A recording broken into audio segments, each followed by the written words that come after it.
जीव जैसे कर्म करता है तो नरक में ले जाकर के उनको उसी प्रकार का यमराज दंड देते हैं। परीक्षित ने पूछा, महाराज कुंभीपाक नरक क्या है? सुखदेव जी कहते हैं कुंभीपाक नरक का मतलब है कि नरक में एक कड़ाही टंगी रहती है, उसमें तेल खौलता रहता है, नीचे से आग धधकती रहती है, और जो लोग जीवों की हत्या कर करके मार के पका करके खाते हैं उन्हें ले जाकर के उसी कड़ाही पर डाल दिया जाता है।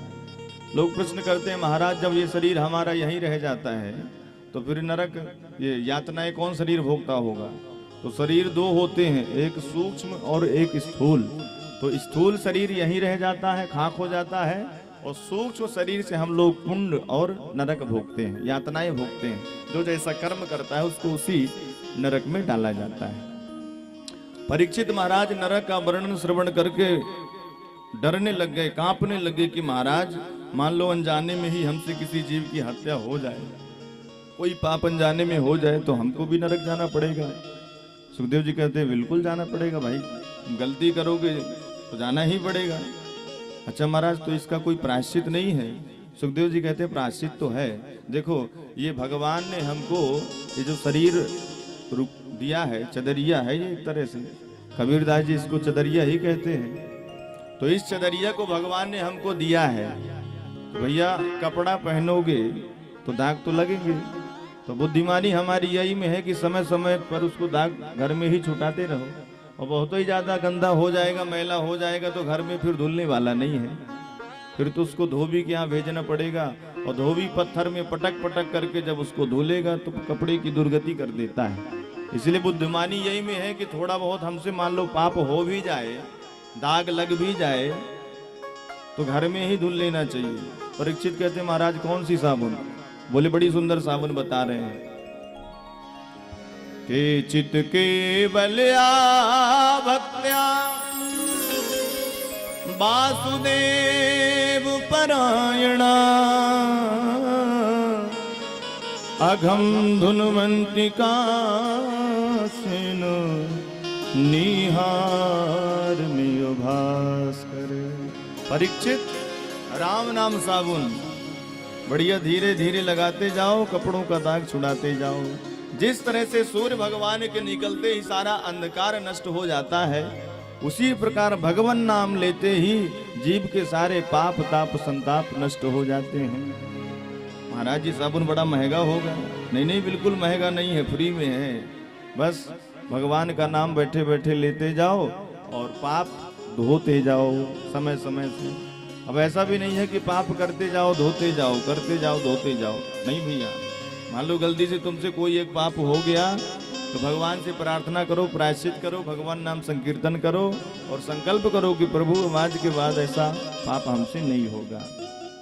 तो भगवान का नाम जीवों के पापों को धुल देता है, फिर वो नरक की यातनाएं नहीं जाता। अरे ये नरक किस लिए बनाए गए हैं पता है? भगवान ने नरकों को बनाया है जीवों को धोने के लिए, शुद्ध बुद्ध करने के लिए। भाई चदरिया है, चदरिया को मैला करोगे तो धुलना तो पड़ेगा। भगवान गंदे कपड़े पसंद नहीं करते, साफ सुथरा। जब हम लोग साफ पसंद करते हैं तो भगवान भी साफ ही करते हैं ना। कबीरदास इस शरीर को क्या कहते हैं? चदरिया। चदरिया झीनी रे झीनी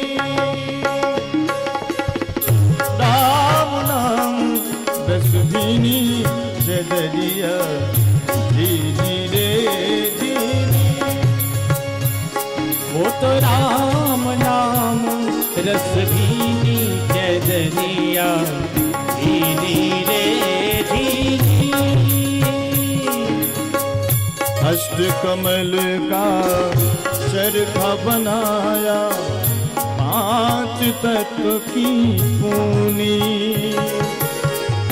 अष्ट कमल का चरखा बनाया, पांच तत्व की पूनी। 9-10 मास बुनन में लागे, 9-10 मास बुनन में लागे। मूरत मैली कीनी, चदरिया झीनी रे झीनी।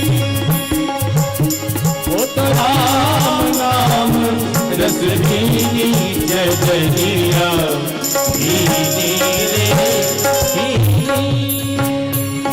ये तो राम नाम रस भीनी चदरिया भीनी रे भीनी। तो ये चदरिया है भैया, चदरिया को संभाल के रखिए। भगवान ने जैसी हमको दी है वैसी लौटाना भी पड़ेगा, और जितने दाग होंगे तो भगवान फिर इसको धोबी घाट भेजेंगे, और धोबी घाट जब जाएगी ये चदरिया तो यमदूत पटक पटक करके मार मार करके इसका दाग धुलेंगे और फिर कहीं जा करके भगवान के पास भेजेंगे।